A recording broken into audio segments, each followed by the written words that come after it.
Hi, Matt Bisogni here again, and a short video tonight. I'm not actually going to look at any of the racing tomorrow. I've had a look, as you can see. I'm on a 0 to 100 at Taunton tomorrow. It's sort of race I actually quite like. I was looking at that from a jackpot and play spot perspective, but it looks trappy to say the least. So instead of that, I'm going to share a few things that I think are interesting and that you might want to have a look at. I want to start with the thing that's looming on the road now, which is the Cheltenham Festival. And you may not know, but behind this big races button, you can find basically all of the races at Cheltenham. And we now have the weights in for the handicaps, so you can see who's got what weight wise. Here we are. It's 82 82 entered in the Ultima, and Frodon heads them from Fury Road. These are all grade 1 horses at the top. And yeah, so anyway, you can look at that, and of course you can look at Instant Expert and all the other tools. You can get a feel for how the pace is going to set up and so on, so you can really start cracking on with your festival homework if you're that way inclined.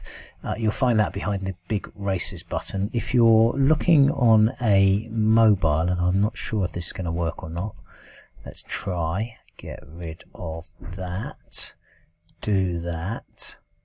Yeah, so if you're looking on a mobile, you will find this information behind, if I can make this work, behind this button here. So we've got, because of space constraints, we only have like 2 days, and then we've got this essentially a drop down here. If you click on that one, you'll find the future races option on there. So that is the mobile version where you'll find the big races. Okay, that's enough of that. One other thing now, if you've been to the site in the last day or so, you won't have been able to miss this rather large and garish green Cheltenham Festival block at the top. It's got 4 links in it to race cards, news, tips and trends. This is something that we're still building out at the moment, so the race cards are actually there. Clicking on that will take you down to the bottom of this festival page, and the races are there. Clicking on the other links will take you either to the news section or to the tips and trends section. Now you'll notice that in the trends section we've got last year's.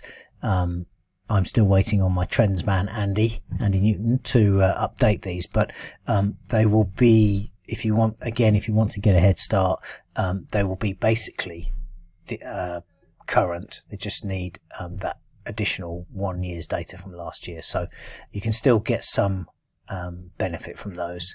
Likewise with the festival tips, you've got my Champion Hurdle preview and my Gold Cup preview, and then in the coming days I'm going to start previewing a few more races and prepping up ahead of the festival, which starts well, in less than 2 weeks time now. Crikey, very much excited about it, but there is plenty of other stuff going on as well. So one of the other things that I wanted to share with you, if I can make this work, this is our development environment, and I want to show you something that's we've got a few challenges, so we're not quite where we want to be with it yet, but I just wanted to show you where it's at the moment. So it's on the profiler, and we're just extending the functionality on the profiler. One of my favorite things on the Instant Expert, which I use a lot, is this is not a great example race, but if I'm looking at a horse that I'm interested on here, and I can see, for instance, Go Chic has a 3 out of 3 placed record in handicap hurdles between 2 miles 6 and 3 furlongs, 3 miles rather. If I want to know a little bit more about that, I can click on this, on any of these, the 3 and the 100, this kind of triptych blob, if I could be so bold, and it will open up and it will show me the constituent runs, the runs associated with these three mentioned here, like that. Now I wanted to extend that functionality to the profiler, and so that's something that we're working on. It's a bit of a job, and we're not there yet, but we are partially there. So for example, hopefully if I click on good here, it's going to show me 6 races, 4 of which are wins, and remarkably it has done that. So this is what I'm aiming to do, is that we'll have that kind of instant expert inline functionality for anything that you want to look on here. And this one's obviously because it shows everything, it's a bit broader in its consideration. So we might be a few days away from that. We might be a bit longer. There is I shouldn't chuckle about it. There is an added convolution in that my front end developer, so the guy who does the website stuff rather than the database stuff, Andre, is normally based in Kiev and has had to relocate for very obvious reasons.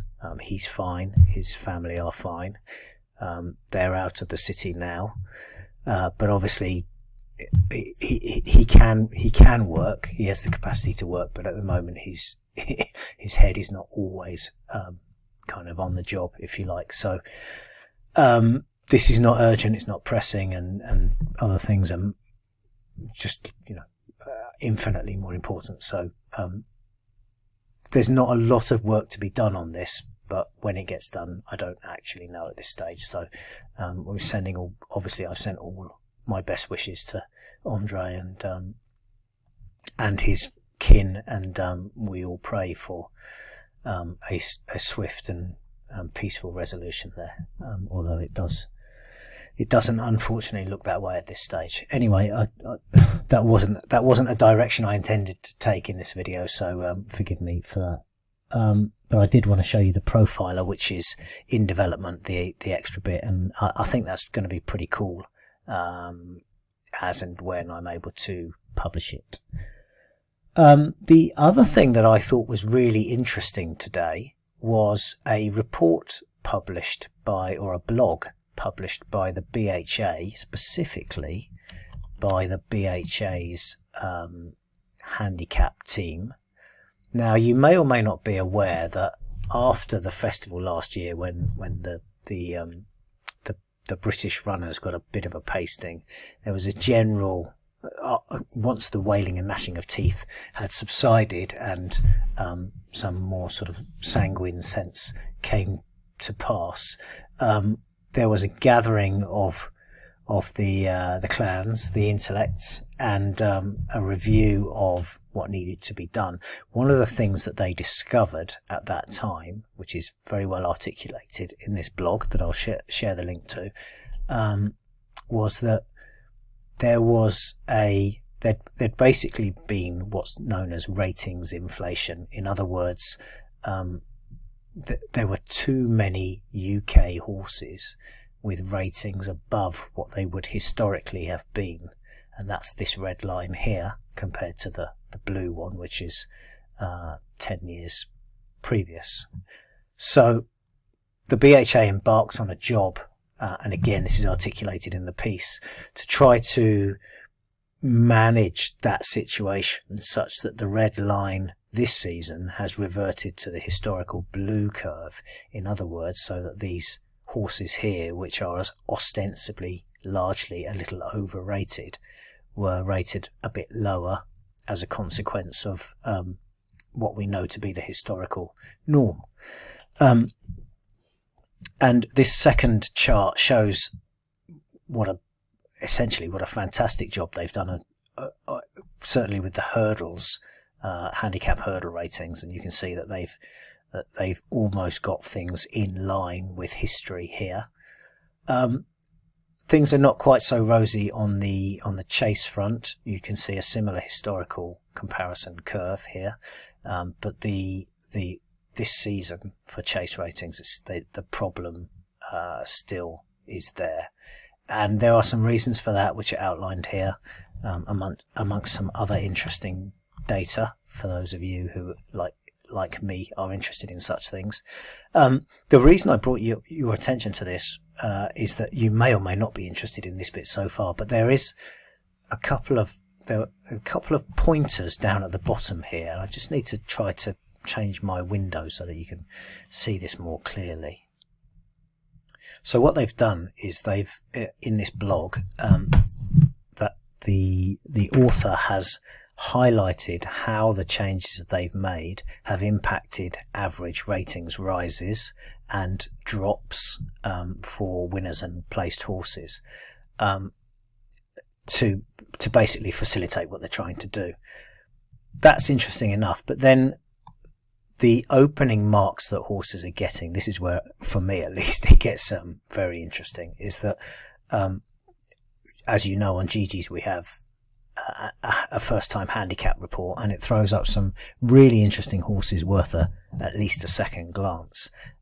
What we're seeing here, the handicapper is telling us that in the years from 2017 to 2020, the median opening handicap mark for a novice hurdler was 108. So a rating of 108 was their opening rating on average. This season, that average has dropped £5 to 103. In other words, those novice hurdlers are ostensibly a little bit better in against their more experienced rivals, notwithstanding that their rivals, as is explained up here, have dropped a little quicker in the handicap. The upshot of all that is that the win impact value, and again, you know, you'll probably be familiar with impact values from GG's, the win impact value has increased slightly from 1.08 to 1.15, and the place impact value has also increased slightly. What is also interesting is that the success rate of outsiders has increased markedly. Now, we're still, you know, when we talk about success and the overall success rate is 2%,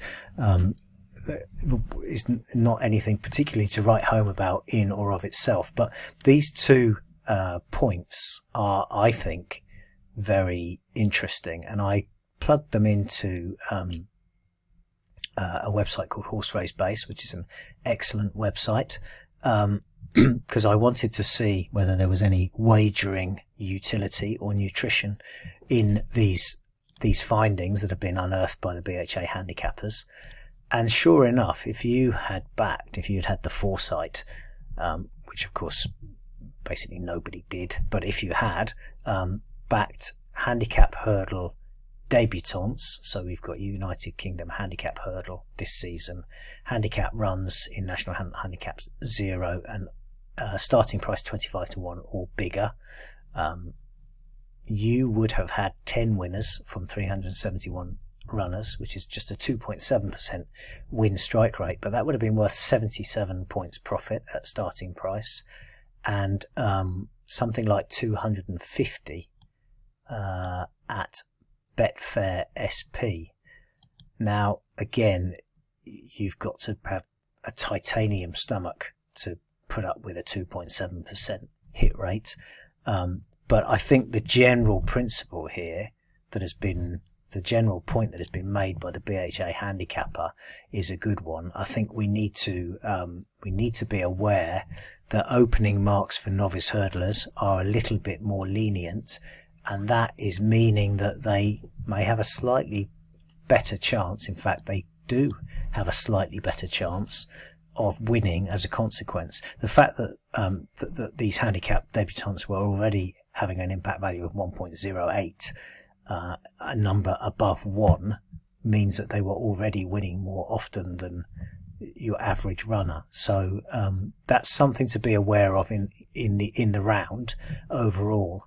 Now, I was mucking about with this a bit more in Horse Race Base, and I found that basically if you were looking at extremely lowly rated horses, in other words horses rated 85 or lower, who had had very few runs, so typically they probably wouldn't have been coming off the flat. They were essentially completely unexposed in the handicap context, certainly, and having their handicap debut. And if they were coming back sort of relatively recently, last 75 days, and if they managed to very well hide their light under a bushel the last day by getting beat 15 lengths or more, that win strike rate goes up to 6%. This is over a lot of years. If I quickly break this down by season, you can see that there are losing seasons. These are SP, this column here. There are losing seasons, and there were 3 recently. But if we look at Betfair SP, you can see there are some really quite exciting numbers. So you obviously have to be able to tolerate extreme losing runs if you're going to do this. So it's basically a pound a bet job. In actual fact, I don't think it's even that. For me, it's just about being aware of these things when you're looking at a horse that ostensibly has no chance, but it's running for the first time in a handicap. It's only had a few goes. If you're looking on GG's, you can obviously look at the handicap first time report, and that's going to tell you a little more about the trainer's MO, which is always instructive, I think. And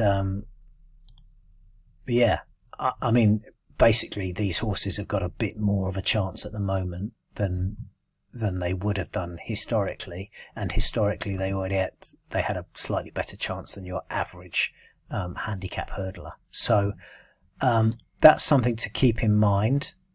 Not a lot to go at tomorrow. Perhaps Dazzling Dove is worth a second glance, but I just wanted to flag that point about what the BHA handicapper is telling us. There is some other stuff about GB versus Ireland, but I think this data set is too small, and I think what we'll see is that some of the Irish runners that have come over were really only getting a sighter for the festival. So I think we'll see these numbers change. I'm fairly sure we'll see these numbers change post Cheltenham. So I didn't really touch on those here, but as I say, I'll link to this because I think it's if you're significant, if you're of a similar mind to me, I think you'll find it interesting. And there are definitely a few takeaways for your own punting. Okay, I'm going to leave it there. I was planning to do some stuff around the tomorrow's racing, but I was suitably uninspired, so I thought I'd talk to you about a couple of other things instead. This is Matt Bisogno saying thank you as always for watching. Stay safe. It's a crazy old place at the moment. We just get out of COVID and this thing happens. It's not a great deal of fun, but mercifully we have the racing to sidetrack us, and I hope you're enjoying that. Matt Bisogno saying thank you for watching and goodbye for now.